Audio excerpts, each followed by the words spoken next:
Alright, welcome back YouTube to the Franken Ford. This is the power plant. It is a 4.6 liter out of a Police Interceptor 2008 PI heads, but this one's going to receive a little boosty boost from this 78mm China turbo from VS Racing. It's a 50mm VS Racing wastegate and a blow-off valve from VS Racing, a big watered air intercooler from eBay, you know, doing it on the super cheap. It's got a radiator from eBay, super cheap, and then an air to water radiator from eBay again, super cheap. Everything's on the super cheap. Reservoir for power steering, super cheap. Zip tie edition, you know, because that works. It's cheap, it's fast, it's easy.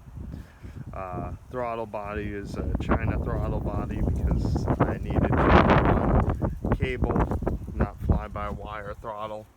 So again, super easy, super cheap work. Spent a little money on the fuel regulator. It's Aeromotive EFI regulator. The rails are some knockoff brand for 4.6. Again, everything's on the cheap. The injectors are, I don't even know if we can get a shot on the injectors in there, but the injectors are just the stock ones from the 4.6, just decapped. We'll see how far those go. Running right now 43.5 pounds of fuel pressure with a vacuum reference line, so as we start to run some boost, it will boost up that fuel pressure. Down in here we went ahead and just used the stock manifolds and welded some V-bands onto them, little pipe. Running only 2-inch exhaust out of the headers, and then going ahead and merging it over here just before the turbo, and then running a wastegate out of it. That whole mess. We'll see what the flow's like. I think it'll be just fine. I think it'll work. I have no worries. It already runs. Haven't made much more than a pound of boost. Just wanting to get other things wrapped up before start to actually run it. It has a 3-inch exhaust out.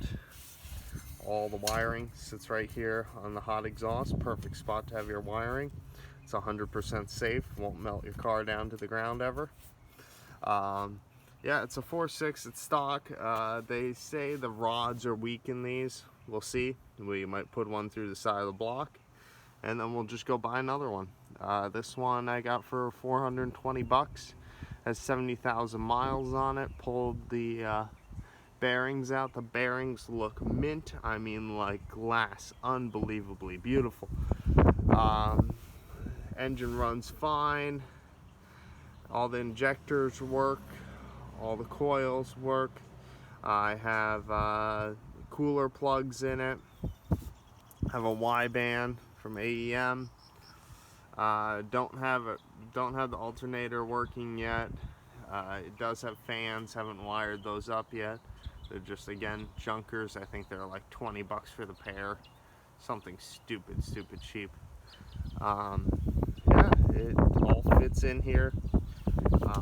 Yeah, you can put a 4.6 in a Ranger. I'm not sure how much of the firewall you would have had to hack out for the Ranger, but there were no modifications done to the engine to fit a 4.6 in a 98 Ranger frame.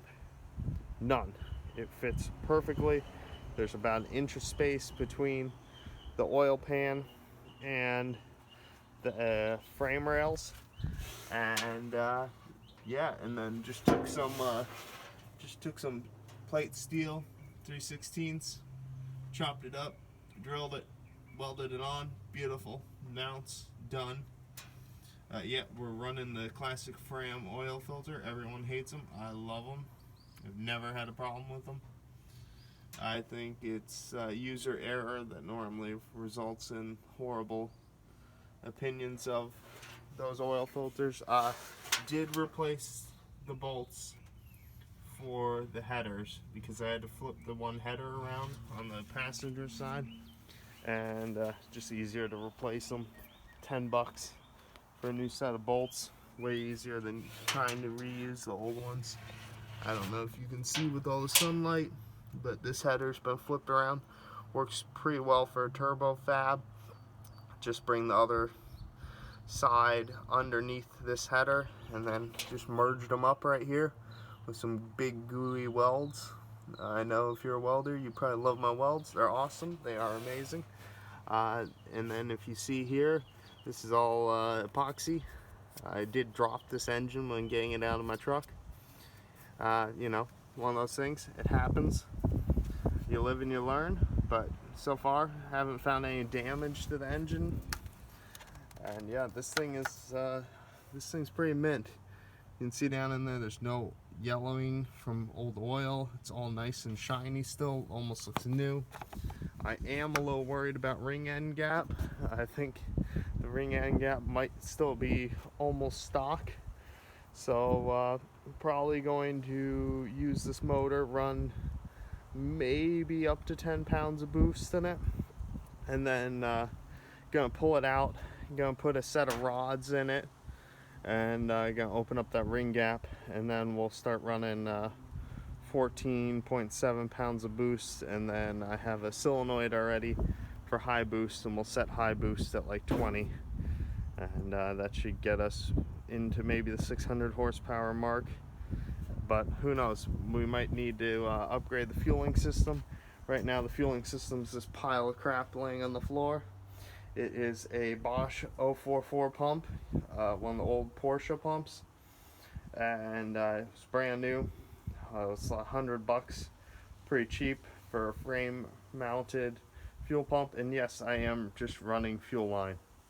Super dangerous, super flammable, will work just fine. The pump may or may not work for 600-700 horse. I don't know where they'll cut out, but we'll find out. But I did tee the feed, and so if it won't feed enough, we'll get a second Bosch 044 pump, and we'll run one into one rail, run one into the other rail, and then return them both to the tank via one line. That should be plenty of fuel to go, probably to 1,000 horse. The injectors will need to be changed, the plugs will probably need to be changed, all sorts of crap will need to be changed before we'll need to upgrade again from a Bosch 044. The T45. Now the T45 is a funny story. I actually got a T45 transmission for $51, and the transmission was $1 out of that. That's a 5.0 short shifter. That was $50 with the transmission for $1. And there's a selector plate in the transmission that broke. Replaced the selector plate, replaced the clutches, threw it all back together. It feels pretty mint.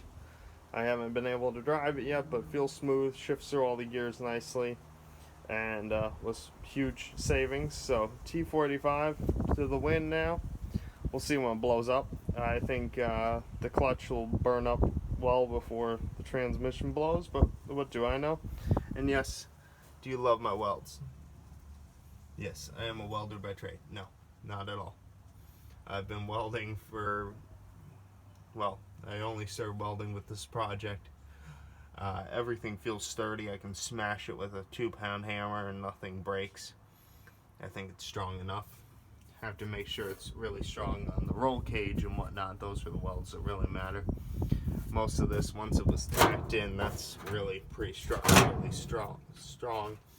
And then final weld will make it a little bit stronger. And then there's this unbelievable mess coming out of the gold box. The gold box is awesome. It is from EFI Source. Those guys could not be nicer. I read all their manuals and have had one or two little issues. You get on the phone, they answer your issues right away. They are smart, and they'll help you talk you right through it. and it's really simple to wire in. It takes reading the manual once or twice, but I have never wired in an ECU before, and I was able to do it, and with one or two little tweaks it worked right away. And the tuning software is pretty self-explanatory, pretty easy to do. Right now the biggest thing we're waiting for is for the roll cage, and we'll talk about the rest of the truck in another video. Thanks. Bye.